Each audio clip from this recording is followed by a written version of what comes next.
बिस्मिल्लाहिर्रहमानिर्रहीम, अस्सलाम वालेकुम। किसी को कुछ समझ नहीं आ रही कि अब करना क्या है, क्या किया जाए। पीपल्स पार्टी की तरफ से 2 दिन इजलास जारी रहता है और उसके बाद जिस तरह नून लीग पर बिजलियां गिरा दी गई हैं, उससे अब कुछ समझ नहीं आ रही कि बनेगा क्या। क्योंकि बिलावल भुट्टो जरदारी साहब ने आकर बता दिया कि सीईसी ने फैसला कर लिया है कि हम काबीना का हिस्सा नहीं होंगे, हम हुकूमत का हिस्सा नहीं होंगे। विफाक की उन्होंने बात की और यह तक कह दिया कि जी नून लीग को हम सपोर्ट करेंगे उनकी वजारत उज़्मा के लिए, वजीर आजम नून लीग का बन जाए। लेकिन बदले में पीपल्स पार्टी क्या कह रही है? पीपल्स पार्टी कह रही है कि जी हम काबीना में भी नहीं होंगे और अपोजिशन में जाकर बैठ जाएंगे। अरे वाह, यानी दो मजे। अब इसके असरात क्या होंगे? नून लीग के लिए एक मसला होगा कि पाकिस्तान की तारीख की एक अनोखी हुकूमत होगी कि जिसमें नून लीग की तरफ से जनाब उनके जितने लोग होंगे उससे ज्यादा अपोजिशन में लोग बैठे होंगे। अपोजिशन लीडर का ओहदा भी तहरीक इंसाफ के पास होगा। अब ये बिलावल भुट्टो साहब या जरदारी साहब बहुत सियाने बन रहे हैं, लेकिन इनको भी बहुत से मसाइल होंगे। सबसे बड़ा मसला तो ये होगा कि एक बहुत ही ज्यादा अदम इस्तेहकाम वाली हुकूमत होगी जिसमें मुल्क के फैसले करने की कोई सलाहियत नहीं होगी और हर वक्त पता होगा जनाब जो भी इस वक्त वज़ीर आज़म होगा, चाहे नवाज शरीफ हो, शहबाज शरीफ हो, नून लीग का जो भी वज़ीर आज़म बने, उसके लिए होगा कि किसी भी वक्त जनाब हमारे खिलाफ तहरीक अदम एतमाद आ सकती है। तो वो पीपल्स पार्टी के उन्होंने मिन्नत हैं जनाब, और ये चाहते हैं हम बदनामी मोल ना लें क्योंकि आगे हालात बड़े बुरे होने हैं। और ये जो सियाने बन रहे हैं कि जी हमें कुछ नहीं कहा जाएगा, महंगाई होगी, पीडीएम 2 बनी होगी, हमें कोई कुछ नहीं कह सकेगा, हम कहेंगे जो भी हो रहा है तो नून लीग कर रही है, हमारा तो कोई लेना देना नहीं। लेकिन जनाब बिठाएंगे तो आप ही ना लाकर, आपके वोटों से ही वो वज़ीर आज़म बने होंगे, आपके वोटों से ही वो काबीना बनी होगी, आप भले ही उसका हिस्सा ना हो। और बदले में देखिए क्या हो रहा है कि आसिफ अली जरदारी साहब जनाब सदर बनेंगे, वो सदर बनना चाहते हैं। चेयरमैन सेनेट भी पीपल्स पार्टी का हो, स्पीकर असेंबली, कौमी असेंबली भी पीपल्स पार्टी का हो। आप अंदाजा तो लगाइए, नहीं सारे इस तरह के आईनी ओहदे, फिर गवर्नर भी जनाब हमारे कहने पर लगे तो सारे इस तरह के ओहदे वो अपने पास रखेंगे पीपल्स पार्टी वाले। यानी मीठा मीठा हप हप, कड़वा कड़वा थू थू, कि बाकी जो है आप हुकूमत में विफाक में बैठ जाएं और तमाम मुश्किल फैसले, 70 रुपए का बिजली का यूनिट हो, गैस इतनी महंगी हो, लोगों से बिल ना दिए जा रहे हो, बेरोजगारी इतनी ज्यादा, तबाही मैशत की, और हम बैठकर जनाब बैठ के ऑपोजिशन में कहेंगे देखें देखें ये क्या हो रहा है, बुरा हो रहा है। और फिर शायद 1 साल के बाद हम हुकूमत गिराकर और उसके बाद फिर हम अपनी हुकूमत बना लेंगे। लोग इतने बेवकूफ नहीं हैं, वरना वो आपको कुछ तो दे देते। सारा कुछ क्यों तहरीक इंसाफ को दिया गया? क्योंकि इमरान खान डट गया। अभी भी आप देखें कि अब दानिश्वर लिख रहे हैं, बड़े बड़े दानिश्वर, कोई इमरान खान के हक में कभी नहीं रहे। मोहम्मद हनीफ साहब को देखिए, मोहम्मद हनीफ साहब बहुत मशहूर मुसन्निफ हैं, किताबें लिख चुके हैं, कॉलम लिखते हैं, BBC पर उनका एक पंजाबी में वीलॉग भी आता है और उसी हवाले से लोग उसको बहुत ज़्यादा वायरल कर रहे हैं। केस ऑफ एक्सप्लोडिंग मैंगोज ये लिख चुके हैं, किताब पाकिस्तान में जो सबसे मशहूर किताब है दुनिया भर में, जो किसी पाकिस्तान ने लिखी हो किताब, उनमें यह है। और उन्होंने कहा कि जी अय्याशी कर रहा है इमरान खान, अय्याशी जेल में। अब ये उन्होंने क्यों कहा, वो पूरी जो बात करते हैं वो सुनने लायक है। उन्होंने पंजाबी में ये सारा पढ़ा है, अपना ही कॉलम, और लोग बहुत उसको सराह रहे हैं। वो बताते हैं कितनी मुश्किलात रही, किस तरह नवाज शरीफ को लाया गया और इमरान खान को जिस तरह उसके वोटर्स को दीवार से लगाया गया कि जनाब ना बल्ला हो, ये लोगों को पता ही नहीं, पाकिस्तानी कौम तो जाहिल है, इसको पता ही नहीं लगेगा, ये समझ नहीं है, अनपढ़ इनको रखा हुआ है, इतना इनको शौर नहीं दिया, इनको बल्ले का निशान नहीं होगा तो जनाब ये हार जाएंगे। और फिर पकड़ धकड़ सब कुछ हुआ और नवाज शरीफ साहब लाडले हैं, उनको जिस तरह लाया गया, जिस तरह उनको सारा कुछ बताया गया, समझाया गया, इश्तिहार भी छप गए कि वज़ीर आज़म नवाज शरीफ। और फिर जिस तरह वो कहते थे I love you, do you love me, तो कहते हैं जी चुम्मियाँ किसी को और जनाब वोट किसी तरफ चले गए। तो आखिर में वो ये कहते हैं, जो सबसे अहम हिस्सा है कि देखें किसी सियासतदान के लिए इससे बड़ी अय्याशी नहीं हो सकती कि कौम उसके साथ हो, वो जेल में होते हुए इलेक्शन जीत जाए, इतने बड़े मार्जिन से जीत जाए, पाकिस्तान में तारीख बदल डाले, 77 साल की तारीख बदल के रख दे। ये इमरान खान ने किया है। तो लिहाजा वो आखिर में कहते हैं कि जी इमरान खान तो जेल में भी अय्याशी करा है। अब देखिए ना, उनकी बात इसलिए भी दुरुस्त लगती है कि इमरान खान की जो अय्याशी है कि फैसले तो वो कर रहा है। अब उन्होंने जेल में होते हुए जब आज उनकी मुलाकात हुई है अपने वकला से, दीगर लोगों से, तो वहां पर उन्होंने क्या बात की है? उन्होंने बात ये की है, लोगों से ये कहा है, वहां पर जो वकला हैं और दीगर लोग हैं उनसे बात करते हुए कहा कि एक तो हम मजलिस वहदतुल मुस्लिमीन से पंजाब और विफाक में मजलिस वहदतुल मुस्लिमीन के साथ जाएंगे और जमात इस्लामी के साथ खैबर पख्तूनख्वा में उनके साथ इत्तेहाद करेंगे। वजह यह है कि रिजर्व सीट्स तभी हो सकती हैं कि जब आप किसी जमात में होंगे, क्योंकि ये तो सारे आपने देखा कि जिस तरह काजी फाइसा साहब ने वो फैसला सुना दिया कि जी बल्ले का निशान ही नहीं। इलेक्शन कमीशन भी लगा हुआ था, इलेक्शन कमीशन तो अब तक लगा हुआ है, नोटिफिकेशन पे नोटिफिकेशन आ रहे हैं, नून लीग के जो लोग जिनको जितवाया गया है वो और तहरीक इंसाफ के सो कॉल्ड आज़ाद उम्मीदवार जो हैं, जिनको कहा जा रहा है, उनके लिए हवाले से भी कुछ नहीं आ रहा। तो आप देखें कि अभी तक लगा हुआ इलेक्शन कमीशन, और जमात इस्लामी के हवाले से जैसे ही पता लगा कि जमात इस्लामी के साथ जा रही है तहरीक इंसाफ के, भाई इनके रिजर्व सीट्स भी इनके पास रहें, क्योंकि हमने तो इनको आज़ाद की हैसियत से कोई रिजर्व सीट तो देनी नहीं। तो जमात इस्लामी की भी जीत को हार में बदल दिया गया, रिकाउंटिंग में उनसे भी सारी सीटें ले ली कि अब जमात इस्लामी से खैबर पख्तूनख्वा में इत्तेहाद ना हो सके। अब मजलिस वहदतुल मुस्लिमीन का पता नहीं क्या बनाएंगे ये, तो विफाक में और पंजाब में उनके साथ जा रहे हैं। लेकिन ये इतनी अजीबोगरीब कोशिशें हैं, ये उसी तरह की कोशिशें हैं जो पहले की गई हैं, उनका उल्टा असर हुआ है, बात इससे आगे निकल गई है। अब देखिए ना, नून लीग को कितना बड़ा मसला बन गया है। अब जाकर उनको याद आ रहा है 5 दिन के बाद कि ओहो खैबर पख्तूनख्वा में धांधली पर आवाज उठाओ, क्योंकि हमने यहाँ पर इतनी ज्यादा रिगिंग और धांधली करवाई है, खैबर पख्तूनख्वा में करो जी, ये हो गया वो हो गया, कि शायद इनकी सीटें हम कम कर सकें, इस तरह कोई हम दोबारा कोई इलेक्शंस की तरफ जा सकें, कोई गवर्नर राज करवा लें, कुछ भी कर लें आप, अब और ज्यादा अदम इस्तेहकाम होगा। क्या खैबर पख्तूनख्वा के इमाम आपको ऐसे ही छोड़ देंगे? अभी तो वो सद्दाम तनीन जो बलूचिस्तान में एक नौजवान है उम्मीदवार तहरीक इंसाफ का, वो नहीं काबू आ रहा, पूरे जिले में उसने हड़ताल करवा दी हुई है। तो ये किस तरह से आप हालात कंट्रोल करेंगे, यही तुमको समझ नहीं आ रही। अच्छा, इमरान खान साहब के और फैसले सुनिए। एक तो ये कि वज़ारत उज़्मा के लिए, वज़ीर आज़म के लिए कोई खातून उम्मीदवार हो सकती हैं, जिनमें अब कहा जा रहा है कि शानदाना गुलजार साहिबा और ज़रतार गुल, ये दोनों ख़वातीन जो हैं ये मजबूत उम्मीदवार हैं कि तहरीक इंसाफ की तरफ से, यानी वज़ारत उज़्मा के लिए।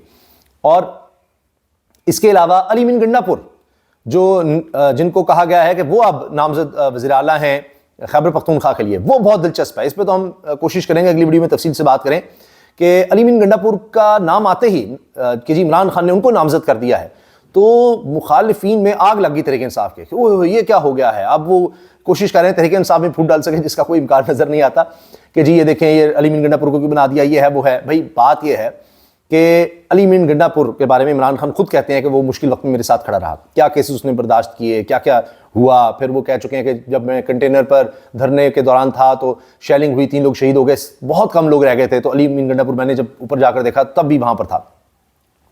और जिस तरह से उन्होंने मुश्किलात बर्दाश्त की हैं, और फिर वो पहले वजीर भी रहे हैं, सूबाई वजीर भी रहे हैं, विफाकी वजीर भी रहे हैं, और अब तो ये कहा जा रहा है कि अली मीन गंडापुर को लाने का मतलब ये है कि ये पैगाम पहुंचाया गया है कि जी अब तो छोड़ेंगे नहीं, और खैबर पख्तूनख्वा में जिसने भी जुल्म किया है उसके खिलाफ जाया जाएगा, और अब तो नून लीग और मौलाना फजल रहमान अपनी खैर बनाए। तो इस वजह से इतनी परेशानी है कि अब जैसे ही उनका नाम आया अली मीन गंडापुर का, तो नून लीग की तरफ से कहा गया हो खैबर पख्तूनख्वा में तो इलेक्शन ही ठीक नहीं हुए, इनको अब होश आ रही है। तो ये भी एक नया काम शुरू हो गया, और वो भी मरियम साहिबा करती हैं, और साथ ही जहां जहां उनके वो साफ़ी बैठे हुए हैं वो भी सेम वही चीज़, बगैर ये देखे कि जनाब ये शायद बड़ी जल्दी ऑर्डर्स आए थे, उसी तरह सेम, कोई एक लफ्ज का, कोई कौमे का, फुल स्टॉप का फर्क नहीं, और वही चीज़ वो ट्वीट करते हैं जी खैबर पख्तूनख्वा में बड़े इलेक्शन गलत हुए हैं, बड़ी इतने तो वोट नहीं डाल सकते, ये हो गया वो हो गया, इनको दोबारा देखा जा रहा है, इदारे इसको दोबारा देख रहे हैं, एक प्रेशर टैक्टिक के तौर पर ये एक अलग कहानी चल रही है। तो जनाब इमरान खान साहब फैसले ले रहे हैं और उनसे जाकर मुशावरत हो रही है। अब चाहे आप जो मर्जी कर लें, यहां हाल ये है कि अब इनके हामी जो इनको मजीद टूटता हुआ नहीं देखना चाहते, क्योंकि मुस्लिम लीग नून के बारे में कहा जा रहा है कि बड़ी तेजी से इसका हाल काफ लीग वाला होने जा रहा है, क्योंकि पीपल्स पार्टी भी धक्का देकर बंद गली में बंद कर चुके हैं नून लीग को, ना आगे के रहे ना पीछे के रहे। अब हुकूमत में आते हैं तो सिर्फ और सिर्फ गालियां और बदनामी है, और नहीं लेते तो तब तो जनाब फिर और ज्यादा मसाइल हैं। अब जो इनको लाने वाले हैं, जिन्होंने इतनी सपोर्ट की, वो ऐसी तरह इनकी जान छोड़ेंगे, कहेंगे नहीं अब तुम्हारे लिए इतना हमने कर दिया है, ये महफिल अब तुम्हारे लिए जिस तरह की सजा दी, अब ये सूली चढ़ो। और अब तो ये कहने लगे हैं जो नून लीग के लिए, जिनके दिलों में जरा नरम गोशा है, कि भाई इससे बेहतर था कि पीपल्स पार्टी और नून लीग मिलकर आज़ाद उम्मीदवारों की तरफ से कहते हैं कि आप अपना वज़ीर आज़म बना लें, और इसी तरह से अलग हो जाते हैं, क्योंकि हालात ऐसे हैं कि ये फैसले नहीं लिए जा सकते, बड़े मुश्किल फैसले हैं, बड़ी बदनामी होगी। लेकिन अब इनको ये भी डर है कि अगर ये कर दिया, ये अफोर्ड ही नहीं कर सकते कि जी तहरीक इंसाफ की हुकूमत आ गई तो हमारा क्या बनेगा, वो भी नहीं कर सकते।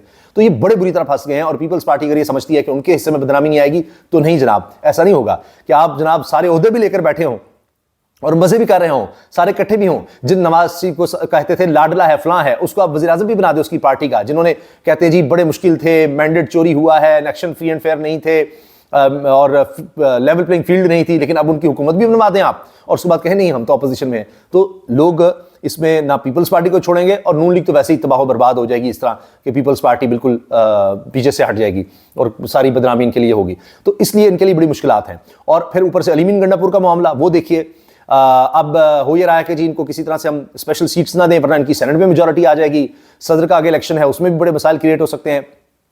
तो चीज़ें बड़ी सोची जा रही हैं। लेकिन इनको खुद समझ नहीं आ रही अब कि क्या करना है। आते हैं तो मुसीबत, नहीं आते तो भी मुसीबत।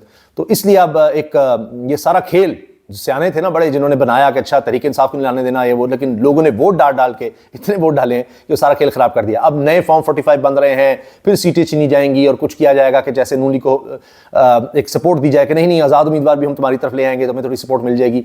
इनसे कोई बात नहीं बननी, इनका मामला नहीं चलना। अच्छा, आखिर में जनाब आप ये ज़रूर सुनिए कि कामरान खान साहब क्या कह रहे हैं कि ये तो इमरान खान को स्पेस देनी चाहिए। अब वो बड़ी वाज़ेह तौर पर बात कर रहे हैं और आप जानते हैं कि कामरान खान साहब सीनियर साफ़ी हैं और सारे मामलात को समझते हैं और बहुत से अहम हलकों के यानी जो क्या कहें कि पैगामात या सोच या उनके बारे में ख़बर इनके पास भी होती है।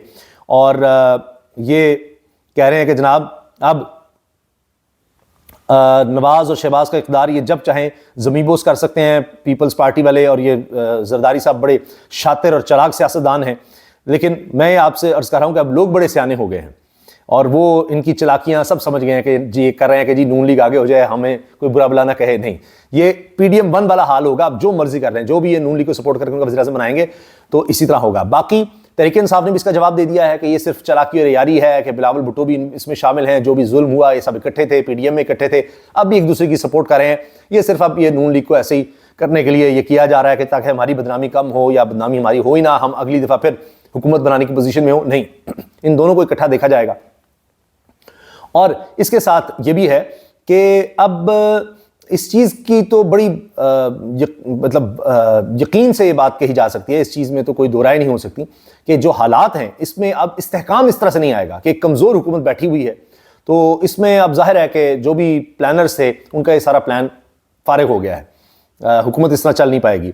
पीपल्स पार्टी के उधर बैठी है उधर बैठी है, तो लोग बैनुल-अक़वामी सतह पर भी और मुल्की सतह पर भी एक एतमाद की फ़ज़ा ही नहीं कायम हो सकी। ये हुकूमत तो कभी भी गिर सकती है, तो अक़लियत में हुकूमत है, इसके तो लोग ही कम है नहीं। अपोजिशन में लोग ज़्यादा बैठे होंगे और हुकूमत वाली साइड पर लोग कम बैठे होंगे, क्योंकि पीपल्स पार्टी भी कह रही है हम जाकर नेशनल असेंबली में अपोजिशन में बैठ जाएंगे। अच्छा, अब जनाब कामरान खान साहब ये कहते हैं कि इस तरह देखिए जी, होशमंदी करें इमरान खान और उनके लोग कि अगर इलेक्शन ऑफिस दुरुस्त नहीं था, ऑफिस धांधली भी नहीं थी, इनके लोगों को भी मौका मिल गया है, ये सब कुछ है। लेकिन आखिर में जो बात है सबसे गौर तलब, वो कहते हैं मेरी गुजारिश है बहुत फरासत से और ठंडे दिल से फैसले करें। इलेक्शन का नतीजा बता रहा है कि कौमी इदारे आपकी ठोस सियासी हैसियत को तस्लीम कर चुके हैं। अब कौमी इदारे ही आपके लिए एक जायज स्पेस बना रहे हैं। आप भी खुदारा इदारों के लिए स्पेस बनाएं, माजी को भूलें, आगे की जानिब देखें। तमाम सियासी कुव्वतें बिलखुसूस PTI और इदारे एक बार फिर जुड़ गए तो पाकिस्तान को 4 चांद लग जाएंगे इंशाअल्लाह। तो ये कामरान खान साहब का पैगाम ऐसी नहीं है, वो कह रहे हैं कि जी अब भी इदारों को स्पेस दें और साथ मिल जाएं, क्योंकि ये जरदारी और यानी शरीफ एंड कंपनी ये तो इस तरह चलती नजर नहीं आ रही। तो अब फिर ये देखा जा रहा है कि जी इमरान खान इसका कोई हल निकाल के दें और वही कोई जनाब स्पेस दें, आपके लिए भी स्पेस क्रिएट हो रही है। तो इमरान खान साहब तो लगता है कि सिर्फ एक ही सूरत में मानेंगे कि जो मैंडेट चोरी किया गया है, जो उनकी अब वो कह रहे हैं कि 180 सीटें बनती हैं, वो उनको वापस दिलाई जाएं। और जब तक वो नहीं होती तो बात आगे नहीं बढ़ सकती। फ्री एंड फेयर इलेक्शन का है, वो फिर 2 तिहाई अक्सरियत वाला मामला जाता है ताकि इमरान खान साहब फैसले ले सकें। मुझे नहीं लगता इससे कम पर इमरान खान साहब कायल होंगे। तो जब तक ये सारा मामला चलेगा, ना कोई इस्तेहकाम होगा, ना कोई मीशत ठीक होगी।